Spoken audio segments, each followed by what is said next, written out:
جی بسم اللہ الرحمن الرحیم، السلام علیکم۔ آج ہمارا عنوان ہے دبستان لکھنؤ۔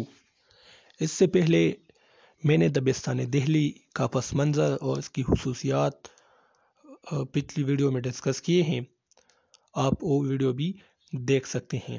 آج کی ویڈیو میں ہم دبستان لکھنؤ کے اوپر گفت و شنید کریں گے اور انشاءاللہ میری بھرپور کوشش ہوگی کہ آپ کو آسانی سے سمجھاؤں اور آپ اس کو سمجھ سکے۔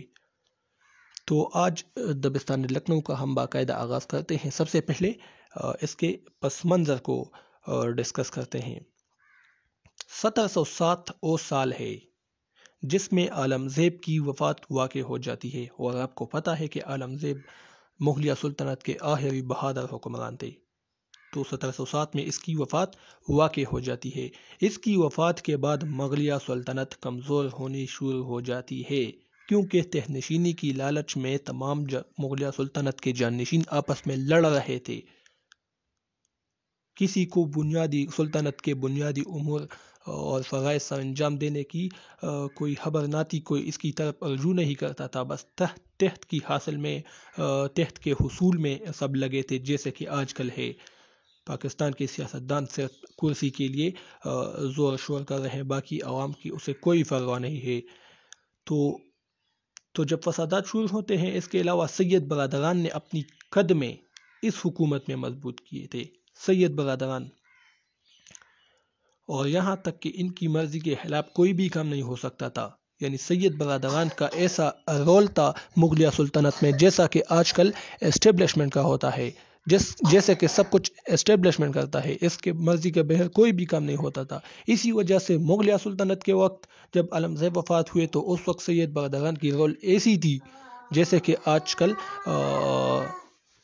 آج کل کس کی ہے؟ اسٹیبلشمنٹ کی ہے۔ تمام دہلی کے حکمران ان سے تنگ تھے، لہذا آخر میں امین الدین نیشاپوری نے سید برادران کو راستے سے ہٹایا، یعنی انہیں قتل کیا۔ اس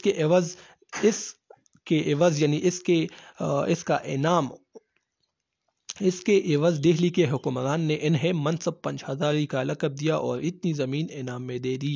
یعنی جب انہوں نے سید برادران کو قتل کیا تو دہلی کے سلطان نے انہیں کیا دی؟ 5000 میل یا کلومیٹر اتنی زمین امین الدین نیشاپوری کو انعام میں دے دی، اور اس زمین پر امین الدین نیشاپوری نے اودھ اور لکھنؤ کے شہر آباد کیے۔ ٹھیک ہے، امین الدین نیشاپوری یہاں کے نواب بن گئے اور نواب اودھ سعادت خان برہان الملک کا لقب اختیار کیا۔ ٹھیک ہے، جب شہر آباد ہوئی تو یہاں کے ہی نواب بن گئے امین الدین نیشاپوری، 1922 میں بنے تھے۔ ٹھیک ہے، انہوں نے یہاں پر ترقیاتی کام شروع کیے اور دولت کی پیداوار کو بڑھایا۔ جب دہلی سلطنت کمزور ہوئی تو یہاں کے نواب نے اپنی خود مختاری کا اعلان کیا۔ یعنی جب دہلی سلطنت کمزور ہوئی، نادر شاہ نے حملہ کیا، یہاں کے ہیرے جواہرات کو یہاں سے لے کر فرار ہوا، پھر احمد شاہ ابدالی آئے تو رہی صحیح کسر اس نے پوری کی، تو دہلی کی سلطنت کمزور ہوئی۔ لہذا لکھنؤ کو جب پتہ چلا کہ دہلی کمزور ہوئی، کیونکہ لکھنؤ تو دہلی کے انڈر تھی نا، دہلی تو مرکز تھی، جب مرکز کمزور ہوئی تو لکھنؤ والوں نے کیا کیا؟ اپنی خود مختاری کا اعلان کیا، اور لکھنؤ کے خوشحالی کے لیے یہاں کے نواب نے بھرپور جدوجہد شروع کی۔ جب دہلی میں حالات خراب ہوئے تو وہاں کے شعراء اور ادباء نے دہلی چھوڑ کر لکھنؤ کا رخ کیا، جن میں میر تقی میر اور سودا جیسے نامور شعراء بھی شامل تھے۔ امن و امان، دولت کی فراوانی اور سکون کی وجہ سے لکھنؤ کے نوابین عیش و نشاط میں مبتلا ہو گئے۔ شجاع الدولہ کو عورتوں سے خاص رغبت تھی، ان کو درباروں تک آنے دیا۔ یہ بات آپ اپنے ساتھ نوٹ لیا کریں کہ عورتوں سے خاص رغبت تھی کس کا؟ شجاع الدولہ کا، جو نواب تھا لکھنؤ کا۔ ان کو درباروں تک لے آیا، ان کی پیروی وزیروں اور دیگر عمرا نے بھی کی، یعنی انہوں نے بھی عورت کی پیروی شروع کی، اور رزلٹ یہ نکلا کہ طوائف ہر گلی اور کوچے میں پھیلنے لگی اور عیش و عشرت کا دور شروع ہونے لگا اور رقص و سرور کی محفلیں سجنے لگی۔ ٹھیک ہے، شعر و ادب پر اثرات۔ عیش و نشاط کے ماحول کی وجہ سے یہاں بہت سے فنون نے فروغ پایا، رقص و سرور ہوتی تھی اور خاص کر شاعری کو بہت مقبولیت حاصل ہوئی۔ دہلی میں چونکہ حالات خراب تھے لہٰذا شعراء جہاں لکھنؤ میں آئے اور شعر و شاعری شروع کرنے لگے، لہٰذا اب دہلی کے بجائے لکھنؤ شعر و شاعری کا مرکز بن گیا، کیونکہ پہلے دہلی تھا، وہاں پر میر تقی میر اور میر درد اور سودا جیسے شاعر تھے، وہ بھی یہاں پر لکھنؤ میں آئے۔ میر درد تو نہیں آیا، لیکن اس کے علاوہ بڑے بڑے شعراء لکھنؤ آئے، چونکہ دربار کا سپورٹ بھی حاصل تھا، لہٰذا مزید اس کی مقبولیت میں اضافہ ہوا۔ اس کا کیا مطلب ہے؟ مطلب یہ ہے کہ شعر و شاعری اور رقص و سرود کی محفلوں کو دربار کا سپورٹ بھی حاصل تھا لکھنؤ میں، ٹھیک ہے، تو اس کی مقبولیت میں ضرور اضافہ ہوتا، ہر جگہ مشاعرے ہوئے اور لوگ شاعری کے دیوانے ہوئے، یعنی شاعری مشاعروں میں انہوں نے دلچسپی لینا شروع کی۔ ابتدا میں دہلوی شعراء کی وجہ سے، کیونکہ دہلی سے شعراء آئے تھے لکھنؤ کی وجہ سے۔ دہلی سے وہ کیوں آئے تھے؟ کیونکہ وہاں پر حالات خراب تھے، تو وہاں سے جب یہ شعراء آئے لکھنؤ میں تو یہاں کی شاعری پر دہلوی لہجہ اثر انداز ہوتا رہتا تھا۔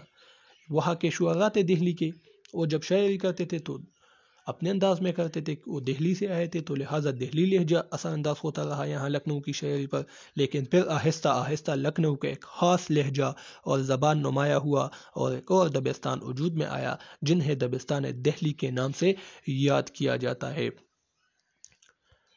میر حسن کی سحر البیان کو آپ دیکھ لیں، یا مرزا ہادی رسوا کی امراء جان ادا، یہ اس دور کی مشہور تصانیف ہے، اس میں لکھنؤ معاشرت کی عکاسی ہوئی ہے، اور یہاں تک کہ واجد علی شاہ نے خود ڈرامہ اندر سبھا سٹیج پر پیش کیا، جو کہ ایک بادشاہ تھا کون؟ واجد علی شاہ ایک نواب تھے لکھنؤ کے، انہوں نے خود سٹیج پر ایک ڈرامہ سٹیج کیا، ٹھیک ہے، اندر سبھا امانت لکھنوی کا۔ تو اس سے پتہ چلتا ہے کہ اس دور کے حکمران کتنے عشق پسند اور رقص و سرور کے دل دادا تھے۔ تو میرے خیال میں آج تک اتنا ہی کافی ہے، کیونکہ یہ ویڈیو پھر طویل ہو جاتی ہے، تو یہ پس منظر آج ہم نے پڑھ لیا۔ تو انشاءاللہ نیکسٹ ویڈیو میں ہم اس دبستان کے جو اہم خصوصیات ہیں اس کو تفصیل کے ساتھ ہم پڑھیں گے۔ تو اب مجھے اجازت دیجیے، اللہ حافظ۔